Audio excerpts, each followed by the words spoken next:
We now return to our regularly scheduled program. Good morning. Thank you for joining us as we finish up that special report there on the Pope dying. Richmond County deputies are working on a safety plan to protect you when you're downtown, bringing body camera footage to commission last week to show evidence of a restaurant they say is operating more like a nightclub. They say crowds there could pose a threat to people just looking to enjoy themselves while out. Your Taylor Martin is live from downtown Augusta this morning with more on what the Sheriff's Office wants to do to protect you. So, Taylor, what are the plans? Well, Nick, they say they're adding more manpower to the downtown area to make sure people feel safe when they come down here. The Sheriff's Office says more foot traffic is welcome downtown, but it's during the late hours that deputies are eyeballing the foot traffic. They say heading into the summertime with more people out, they're prepared for anything. It's why they say they'll double up on patrol, and they have 2 deputies on foot patrolling, and they're increasing their marked and unmarked cars. We want the citizens to know that downtown Augusta is safe. Are we going to have incidents occur from time to time? We are, but we want to make sure we're prepared when those incidents do occur, that we have the manpower there that is needed to get everything under control. And they say their goal is to make sure they get there before any sort of violent crime happens.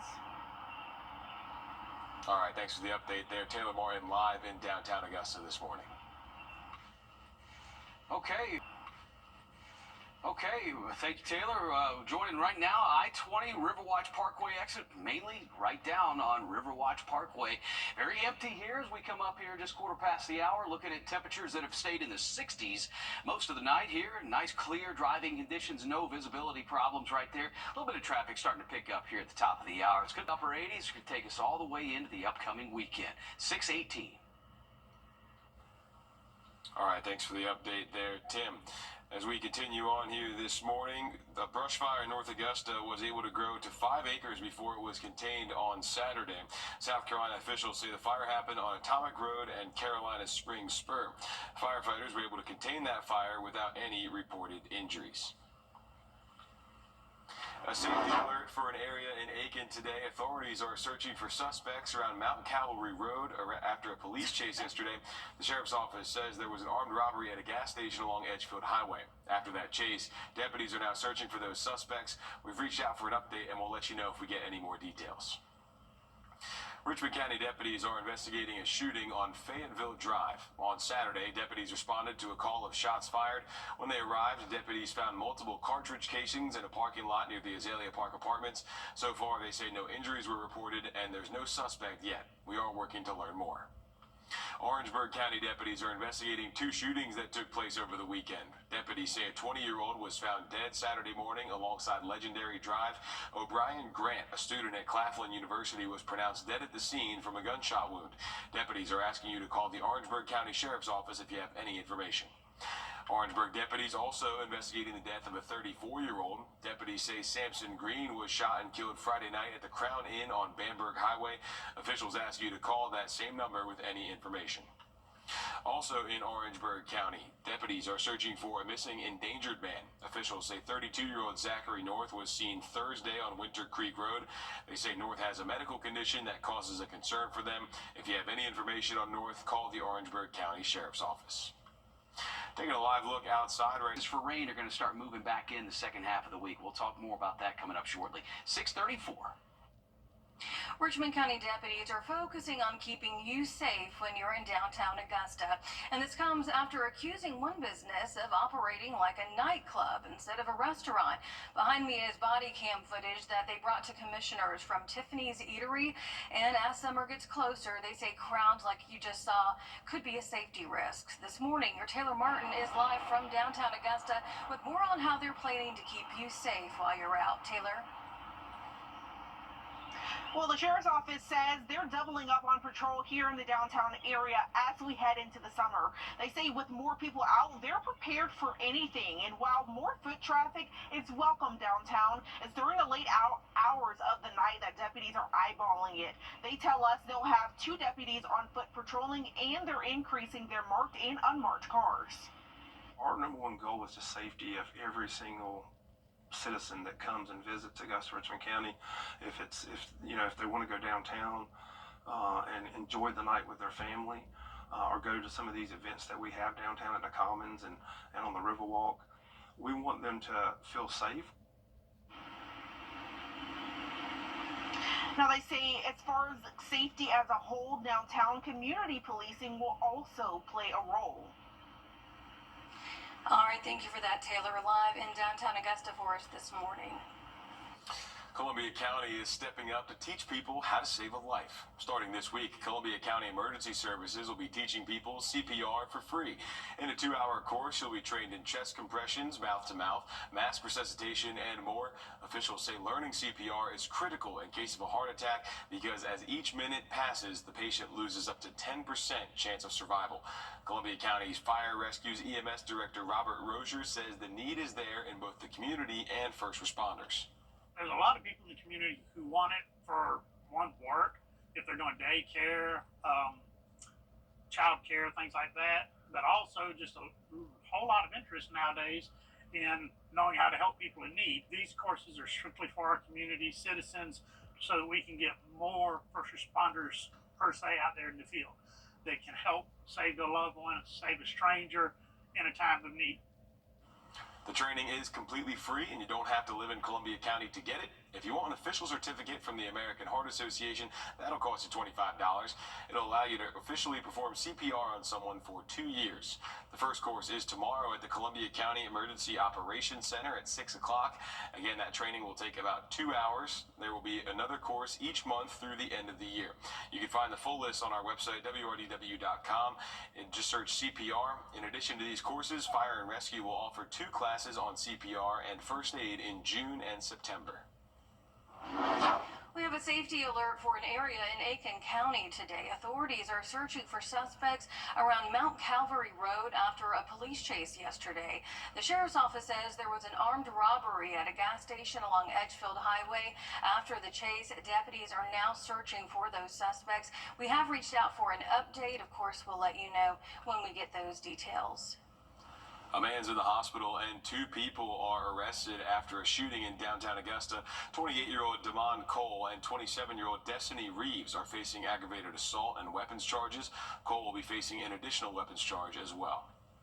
Deputies say that shooting happened just after 2 a.m. Saturday on Broad Street. They found a 61-year-old man shot in the head. Both suspects were then arrested shortly after, and a gun was found with one of them. Deputies believe the pair planned to rob the man after leading him to a parked car when they say Cole shot him. We're learning more about the identity of a body found in a wooded area on McNutt Road in Augusta.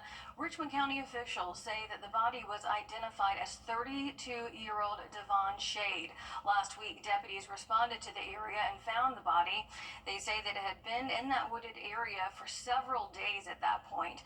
Autopsy reports are still pending, and we'll keep you updated as we learn more. Officials have revealed the person who died in a bus crash in South Carolina. It was a 13-year-old boy. Officials say that the boy was an 8th grader. The crash happened on I-77 in Chester County Thursday when a bus ran off the road, hit a guardrail, and then overturned. Officials say 38 people were taken to different hospitals, with 3 being airlifted. The students were on the way back from a field trip. There were 2 other buses that did return safely. We're taking a live look outside right now at Riverwatch Parkway, where crews are going to be closing down lanes near I-20 later this morning. GDOT says this will be between Topgolf Way and the I-20 westbound off-ramp. Work is set for 9 a.m., and they expect it to take less than a day. You can expect some delays and try to use caution as you drive through that area. Federal freezes could impact programs here in Georgia that help those in need. We're going to show you the impacts that it could have coming up. All right, morning drive is going to be a warm one here. We're looking at a mix of sun and clouds that'll eventually kind of mix together most of the day. 80-degree weather keeps on coming. We'll talk about that next. And as we take you to break, giving you a live look at the Calhoun Expressway at 6:39. Lefties for the mornings, 80s all the way through into Sunday, but we'll bounce back and forth between temperatures as, I guess, mild 82 to as warm as 88 all the way into the home stretch there. About to hit 6:45. All right, thanks, Tim. Well, you can travel back decades as you enjoy some classic favorites right here in Augusta over at Wrdw Deli. It opened on Lumpkin Road late last year. The deli's owner, Russell Garrett, says he didn't know what he wanted to do until he got the idea for the deli. Kind of finding my way in life, doing a couple different things, and none of them really struck me as long-term things I wanted to do. The restaurant is a time capsule of the past with a Pac-Man trash can, a hand-painted mural in the bathroom, even a giant Betty Boop statue you can get your picture with. Wrdw Deli is open Tuesday to Saturday from 11 a.m. to 3 p.m. That's a cool place. It was very good. Well, as spring continues, you may be wanting to get your spring cleaning done, and Goodwill is making it easier for you to get rid of those old items, adding mobile donation trucks across Augusta, including one outside Dave & Buster's on Cabela Drive.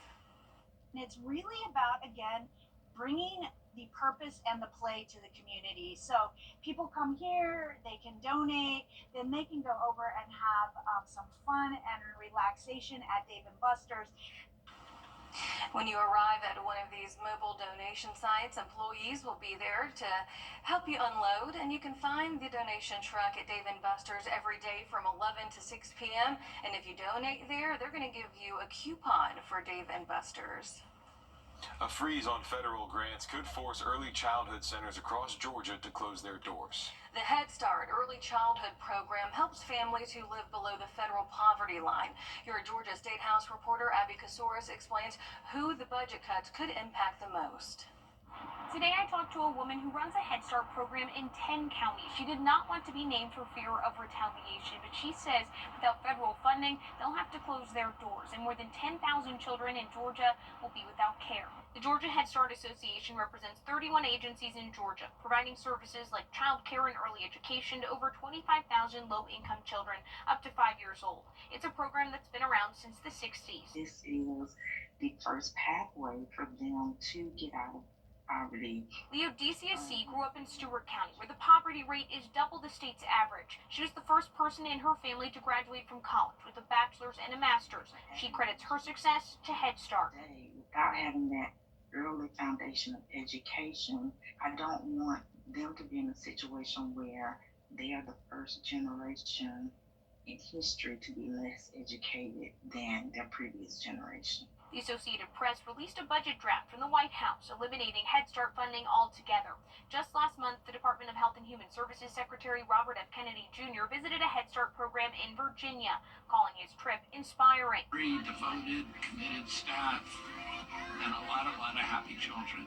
Head Start offers health and learning screenings. It might be the first chance for parents to learn their child has a learning disability. Dr. Cecil Bennett says removing the program creates a group of have and have-nots based on financial means. We won't realize the harm done today or tomorrow. It may be 5 or 10 years down the road. The Georgia Budget and Policy Institute reports federal funding cuts would disproportionately affect rural parts of our state. Families have come to rely on these, and to pull that safety net out is to put a big burden on those families and the state. The National Head Start Association says that they are deeply alarmed by the administration's proposal, saying that cutting the program would be, quote, catastrophic. In Atlanta, I'm Abby Kasouris. A judge has ruled. Starting this week, Columbia County is offering free CPR courses to the community. The goal is to share a life-saving skill and meet demand. Fire leaders found that it's never been higher. The 2-hour class is going to show you how to do chest compressions, mouth-to-mouth, and more. It'll also offer additional training once a month throughout the year. One mother and coach says that she's had to perform CPR once, and it keeps giving her the reassurance that she's able to protect people. Guarded at a neighborhood pool outside of DC, and we had a swimmer, a patron that went under and was having a seizure. By the time we got him out of the pool, he was unresponsive, and I had to perform CPR until the ambulance came. Now, he was fortunate, and he did make it, but it's very scary. I've been certified for many years, and you know, when I'm on the field or at the pool or around my own kids, I like knowing that if I need to, I can jump in and help and save a life. Not only is this course free, it's not just for people who live in Columbia County. Anybody can sign up. The first class is tomorrow at the Columbia County Emergency Operations Center on Ronald Reagan Drive. It starts at 6 o'clock with Battalion Chief Robert Rozier leading that group. You can scan the code that's right there on your screen to see the rest of the class schedule, including dates for those additional courses. Now, if you would like to get an official American Heart Association certificate, you will have to pay $25, and that's going to allow you to officially perform CPR, and it lasts for 2 years. All right, last check here. The